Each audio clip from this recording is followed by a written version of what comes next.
तो आज हम बात करने जा रहे हैं सैटर्न इन 12th हाउसेस, जिसकी ऑलरेडी फर्स्ट वीडियो हमारे यूट्यूब चैनल पर लाइव है, जिसका लिंक डिस्क्रिप्शन बॉक्स में है। वहाँ हमने फर्स्ट हाउस से 6th हाउस तक कैप्चर कर लिया है शनि की पोजीशन को, और आज हम आगे बढ़ेंगे 7th हाउस से 12th हाउस तक। तो अब बात करते हैं शनि की 7th पोजीशन की। तो कुंडली में अगर शनि 7वें भाव में आते हैं तो ये एग्जॉल्टेड पोजीशन होती है, यानी शनि उच्च के हो जाते हैं।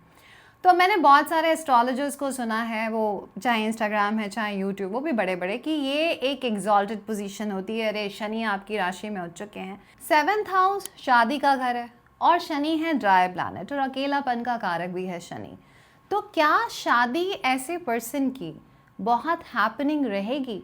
डेफिनेटली लॉन्ग लास्टिंग हो सकती है मैरिज, बट यहाँ पे हैप्पीनेस रहना डिफ़िकल्ट है। ऑल्सो फिजिकल रिलेशनशिप में भी हम बोल सकते हैं यहाँ पे कॉन्फ्लिक्ट बनेंगे। सैटर्न 7th हाउस में जो लोग होते हैं उनकी चॉइस थोड़ी अलग सी होती है, थोड़े से वियर्ड लोगों को पसंद करते हैं या फिर अक्सर अट्रैक्ट होते हैं जो एज पे इनसे ज़्यादा बड़ा हो। फॉर एग्जाम्पल, अगर कोई बंदा है और वो बंदी चूज़ कर रहा है तो अपने से एज में ज़्यादा वाली बंदी की तरफ वो अट्रैक्ट होगा। ये लोग किसी के साथ बिजनेस करते हैं पार्टनरशिप में, तो वहाँ थोड़ा केयरफुल होना चाहिए, बट बिजनेस को भी इनको जॉब की तरह करना चाहिए बिगिनिंग में। जैसे एक पर्सन जॉब करता है और चीज़ें लर्न करता है, तो बहुत ही ग्राउंडेड होके अगर ये चीज़ों को सीखना शुरू करें थोड़ा पेशेंस के साथ। अगर घर का भी कोई पर्सन है तो उसको सोचें वो बॉस है, ऐसी चीज़ें इनके साथ होती भी होंगी। अगर ये बॉस बनने की कोशिश करेंगे तुरंत, जब भी इन्होंने कुछ ज्वाइन किया अपना बिजनेस फैमिली का, तो इन्हें डाउन किया जाएगा। ये इनको लगेगा कि ये मेरे साथ क्या हो रहा है, बट आइडियली ये इनके लिए बहुत इंपॉर्टेंट है, क्योंकि ये जो लर्निंग और जो कंसिस्टेंसी है मेंटेन करते हैं ना, यही इनके लिए सक्सेस का कारण बनता है।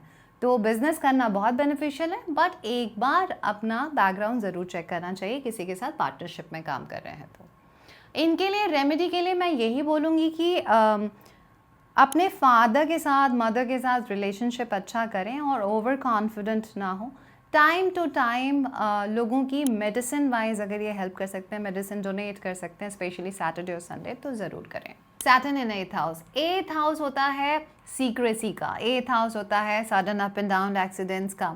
यहाँ के शनि की पोजीशन जो होगी, यहाँ का पर्सन जो होगा, उसके पास अपने घर वालों के इतने सारे सीक्रेट्स होंगे जो शायद कोई और भी नहीं जानता होगा। ये पर्सन जो है उसको अपनी इन-लॉज की बहुत सारी सेवा करनी पड़ेगी। कई बार तो ऐसी भी कंडीशन आएगी कि वो नहीं चाहेगा तो भी उसे करनी पड़ेगी, क्योंकि पार्टनर का प्रेशर होगा। बट उसे लेट ही सही, बट अपने इन-लॉज से काफ़ी सारा बेनिफिट मिलेगा, वो भी क्योंकि 8th हाउस जो होता है गड़ा धन बोला जाता है, और रॉ फॉर्म में उन्हें मनी मिलेगी।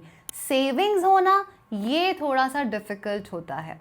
ऑल्सो घर वालों से ना एक कॉन्फ्लिक्ट होगा, ऐसे लोगों को घर वाले भी टेकन फॉर ग्रांटेड लेंगे, और जब ये लोग कुछ बोलना चाहेंगे तो उनकी बातों को सुना नहीं जाएगा और उन्हें बोला जाएगा कि आप तो क्वाइट ही रहिए, ऐसी कंडीशन बनती है।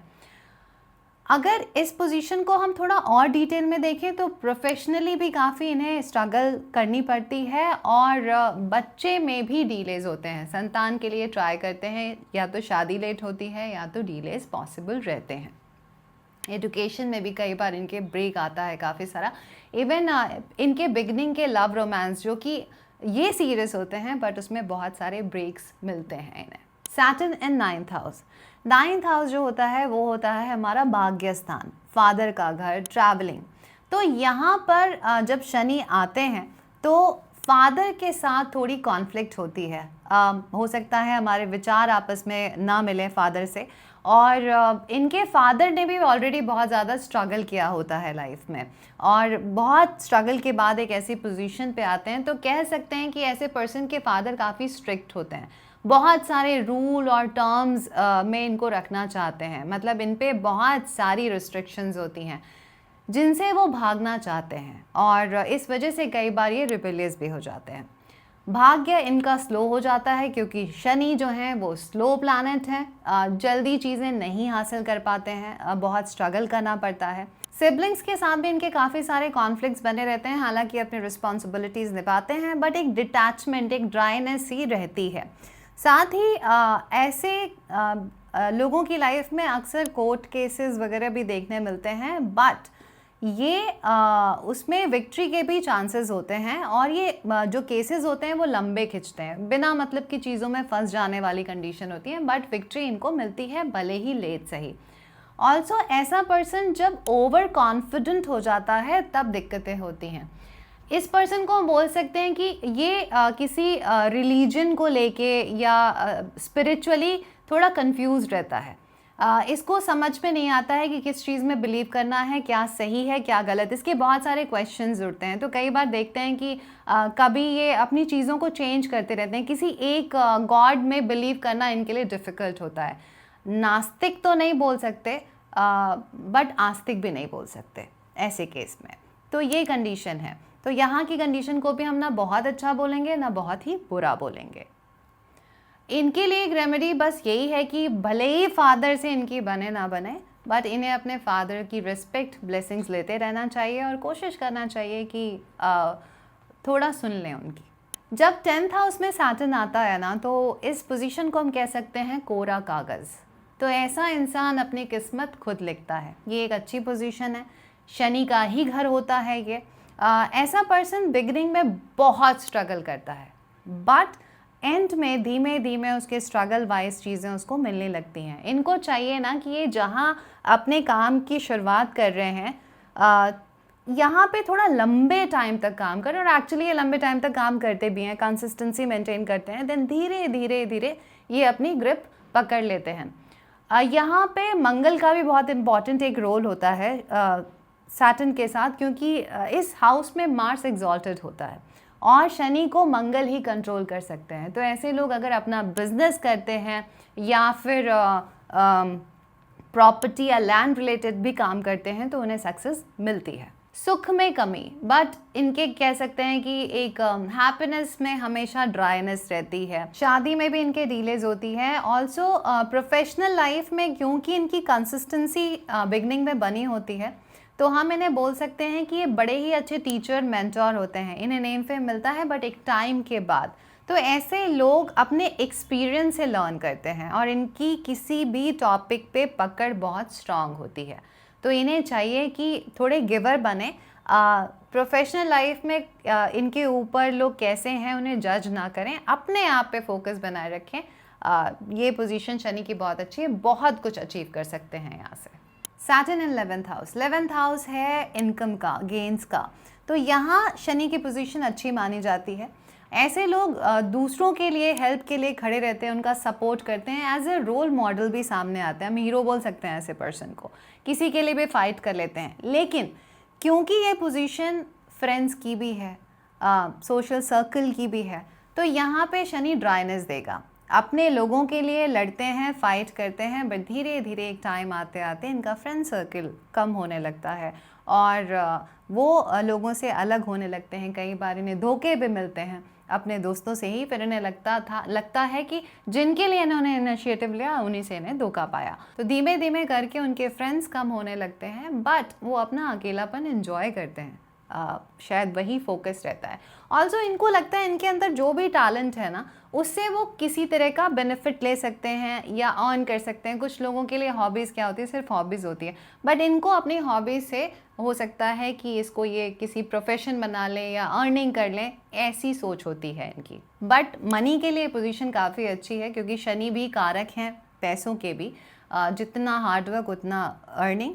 तो यहाँ पे अगर बंदा कंसिस्टेंसी रखता है तो अच्छे खासे पैसे वो इकट्ठा करता है, और उसकी मैनिफेस्टेशन भी कुछ ऐसी होती है कि अगर उसके पैसे नहीं भी होते ना, तो उसको ऐसा लगता है कि अरे मेरे पास तो बहुत पैसे हैं, और आने वाले टाइम तक धीमे धीमे अच्छी सेविंग्स बना लेते हैं।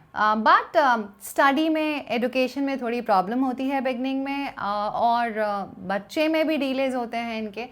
स्टमक से रिलेटेड प्रॉब्लम इन्हें फेस करनी पड़ती है, तो यहाँ थोड़ा अवेयरनेस की नीड है।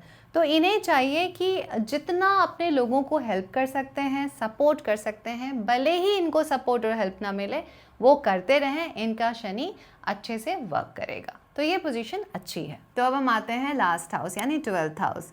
12th हाउस है लॉसेस का, मोक्षा का, हॉस्पिटलाइजेशन का।